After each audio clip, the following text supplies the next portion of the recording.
Hello viewers, আপনারা দেখতে পাচ্ছেন ইনসেপ্টা ফার্মাসিউটিক্যালের একটি ওষুধ ইলিমেট প্লাস লোশন। এটি খুবই ইম্পর্ট্যান্ট একটি ওষুধ।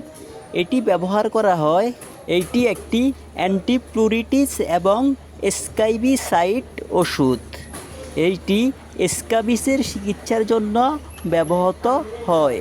এইটি মাইট এবং তাদের ডিম মেরে কাজ করে। এইটি চুলকানি এবং ত্বকের জ্বালা দূর করতে ব্যবহৃত হয়। এটি ব্যবহারের নিয়ম, এটি গলা থেকে পা পর্যন্ত শরীরে লোশনের মতো ব্যবহার করবে। 8 থেকে 12 ঘন্টা পর গোসল করে ফেলবে। এইভাবে 7 দিন পর আবার এই সেমভাবে ব্যবহার করবে। এই ওষুধের মূল্য মাত্র 200 টাকা, আর আমাদের কাছ থেকে নিলে পাবেন 10% ডিসকাউন্ট। তাই দেরি না করে যাদের প্রয়োজন তারা আজই চলে আসুন তাকওয়া মেডিসিন শপ, ইবনে সিনা হাসপাতাল, নিচতলা, মাইজদি, নোয়াখালী।